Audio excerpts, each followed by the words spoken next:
Hello. Good morning, sir. It's so cool. I feel like I'm gonna do a TED talk with this thing, and I'm like, hey, how is everybody? How you doing? You got a little Britney Spears microphone. This is the most colorful. I like that we're like diametrically opposed. I know. I didn't. Wow. I don't do color very well. I'm like obviously like not rock. I think you were wearing that shirt when I'm a goth. I'm like all about darkness. Yeah. So how is everybody? Y'all good? Good. Nice. All right. Nice. It's my first time in Joburg, so I'm very excited to be here. Yeah, but it's not your first time in South Africa. That's right. I was at Comic-Con Africa in Cape Town just a few months ago. That was who all was there? Anybody? Yeah. Oh, good to see you. I know you. So you were there too? Nice. Anybody else? Nice. So, is it true that there's a Cape Town Joburg rivalry? Yeah. Okay. And you all believe that Joburg is better, correct? Okay. Well, so we shall see. That's it. Now you spent some time in South Africa. What were some things that you did while you were there? Oh, we went to the Stellenbosch region for the wine. Yeah, the wine country at Lanzerac Winery, which is beautiful. And then we went shark cage diving. And man, that was crazy. I smelled like fish guts for like 3 days after that. It was pretty incredible. You've done it, right? Yeah. Yeah. I mean, they get like a big old chunk of fish meat on a hook and then throw it out and they kind of reel it in. And all of these sharks and giant manta rays that are literally wider than my span right here, go swimming up and they come right over you and gnash at your face. It's very exciting. Yeah. So I'm glad the cage was there. Yeah, it was good. And you're here. You're going to spend some time with us when you leave. Yeah, I leave on Tuesday. I was hoping to stay a few more days extra, but I got to go back to work in America. But it's a very exciting project. I wish I could say what it is, but hey, man. NDAs and I have to keep my mouth shut for probably another year or so. But hey, work is good right now because as we talked about before he came out here, it's an interesting time right now in the United States. It is an interesting time. The funny thing is, like a lot of the projects that I'm working on, I've been working on for a year or two, and I was hoping that I would be able to announce them at some point this year, but clearly with the strikes, we're not allowed to talk about any of it, so it's kind of goofy. But we can talk about other stuff like how cool these oil barrel furniture.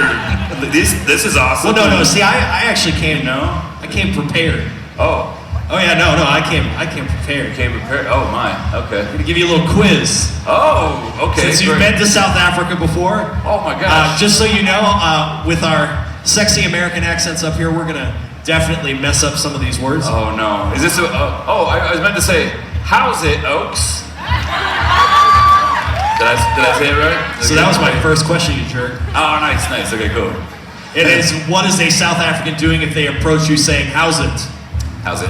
Yeah, how's it, Oaks? Is that right? Or no? You're looking at me like I live here. You don't have the answers? I live in Florida, like the scariest place in America. You don't have the answers on there? No, he didn't give me the answers. I put the answers there!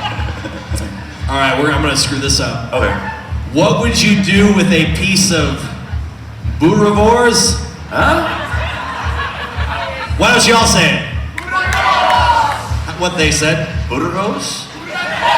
Boerewors? I'm assuming, is this like beef jerky or no? Okay. What would you do with it? I have no idea. Well, I mean, you wouldn't do anything with it because you're vegetarian.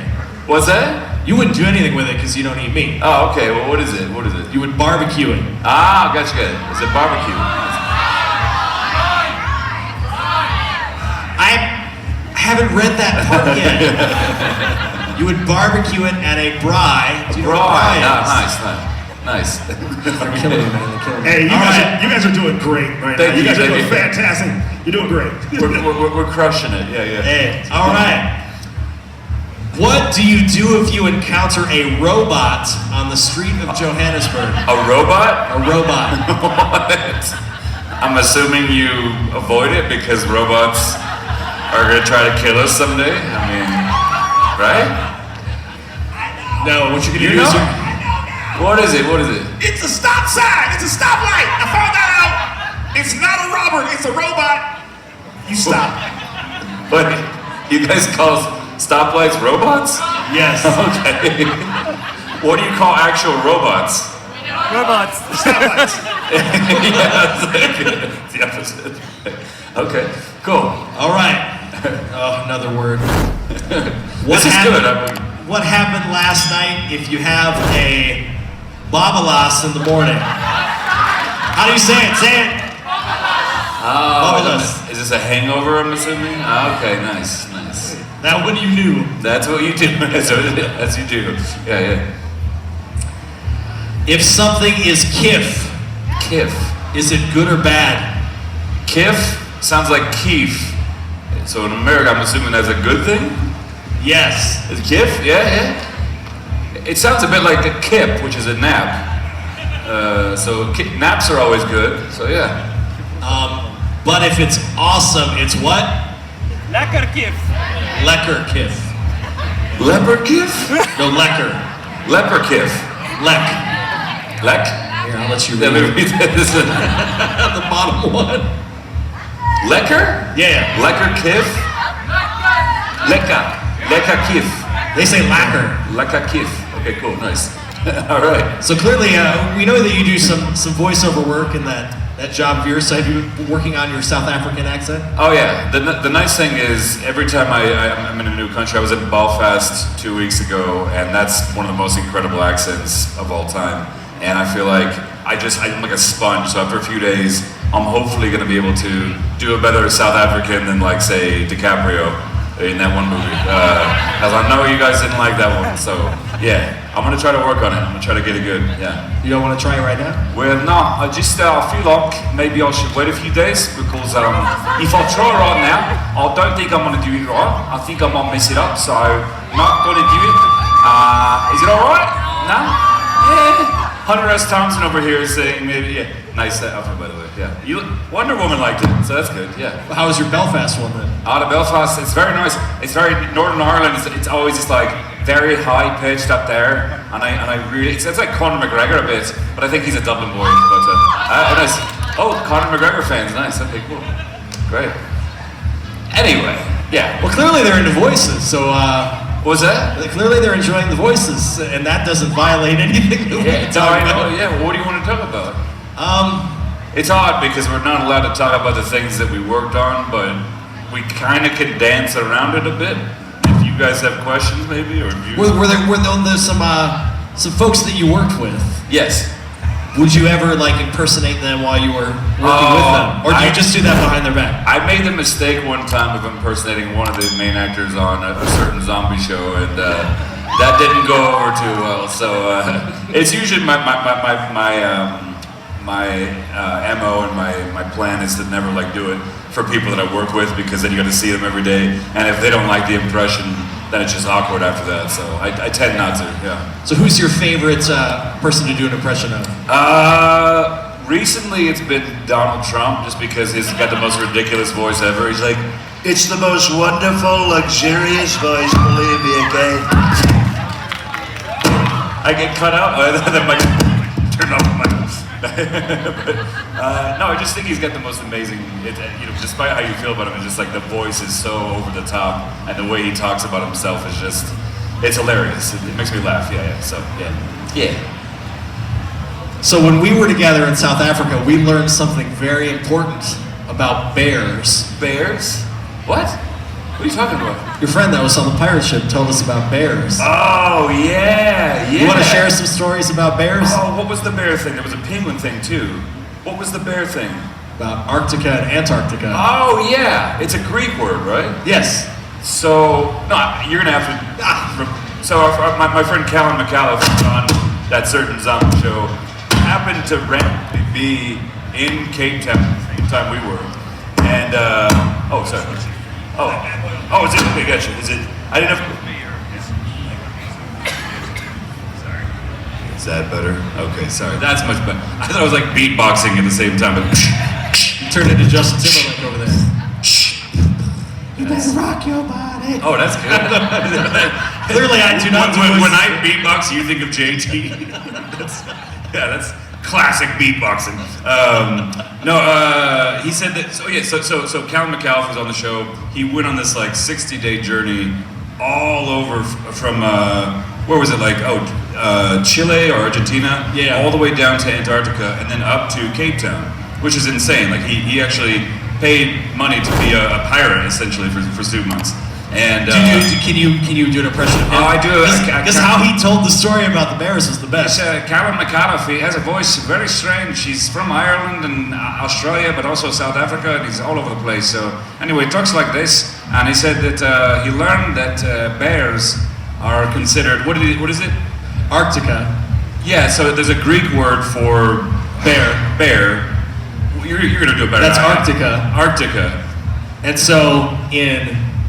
Oh, there's no bears at the top of the North Pole. That's what it was, right? Because it's Antarctica. It's Antarctica, the opposite of that. Which, you know, I just found that was such a... The way he said it was just... Yeah, I mean, it sounded way cooler when he said it, because he's got that cool accent. But yeah, that's bears. Bears and anti-bears. Yeah. So how did you start doing voices? Really, I just started doing it to make my parents laugh, because money was really tight back in the 80s when we were growing up. And the only thing that made them laugh was Johnny Carson, who I'm sure you guys probably don't know who that is, but he was like a big late night comedy host, and he always made my parents laugh, and I felt like if I could make them laugh, then I maybe could lessen some of the strain and the stress of their life. And yeah, it all came from pain. From pain and suffering comes comedy. Yeah, so that's where it all comes from. Yep. That's pretty much the story of every stand-up. Pretty much, yeah. Talk about that. Yeah, so, as a child growing up, yes. I heard rumors that you were a Boy Scout. I was a Boy Scout, yeah. Do you want to explain to them what a Boy Scout is and what you learned? I think Boy Scouts, they're really getting a big... Okay, so Boy Scouts essentially dress up in dorky uniforms and go camping every month. And I learned a lot of great survival skills, which really did end up helping me a lot on The Walking Dead, or that zombie show that I worked on. It's so I can't say it. But yeah, it was actually really useful skills, like how to tie knots and how to eat moss that will keep you alive and stuff like that. Very exciting. Yeah. How to only use one hand. How to use only one hand. Which, by the way, wiping with that mace arm, oof, that was tough, man. The real metal one, there was one that I used that was actually real metal that was meant for breaking doors and windows open. And if you didn't take that off, man, I had cuts all over my thighs for weeks and weeks. That was fun. So how did you keep your hand inside? What was the proper metal one had a bar in the middle like this, and so I could hold onto it so it'd have more leverage, I guess. But the other one was very tight in there, so I had to squeeze this thumb underneath these two to make it fit in there, and then it was locked in place with a coupler. So very uncomfortable, but it looked cool, Now, did you get to pick which hand? Oh yeah, they asked me. They said, "What's your dominant hand?" I said, "My right." And thank goodness that I requested the left hand get cut off, because I would have been screwed, honestly, if it had been the other one. Yeah. So I'm glad I had a choice. Yeah. All right. Here comes a real hard question for you. Okay. So you're my age. So what was the first CD you bought? First CD I By bought? the way, a CD is a disc that they used to put music on. Jeez. I think it was Deftones. It was White Pony by Deftones, I'm pretty sure. Yeah? Nice, yeah. So yeah, any Deftones fans? And we got, okay, cool. Nice, yeah, that was ironically the first concert I ever went to. I think I was 15, and it was an all ages show, obviously. And that was when mosh pits were like a real thing. And might have broken a nose or gotten a few broken ribs and whatnot. But that's the fun of it. When you could potentially die, that was when you knew you were having a good time. Americans are idiots. I'm sorry. We just. So your entire life prepared you for that unnamed zombie show. Exactly. Yeah. I think so. All right. If you could only listen to one song for the rest of your life, what would that one song be? Wow, it's like the desert island type of jam. Yeah. There's a song by Led Zeppelin called "The Lemon Song." The Lemon Song is probably my all-time favorite Zeppelin song, so I could listen to that on repeat. Yeah, That's a good one. That's a good one. Yeah. So now they've got some homework. So now you need to go home and listen to the Lemon Song. The Lemon Song by Led Zeppelin. Yeah. Now you're going to be signing and taking photographs all weekend. All weekend. Where can they find you? Yeah. So while they're over there, because we're not on a microphone, you can talk about said unnamed things. In private, I can talk about all this stuff. You can ask me about all this stuff. I just can't talk about it when there's cameras on me and whatnot. So yeah. So South Africa, please do me a favor. Put your hands together for one only Ross Marquand. Thank you guys.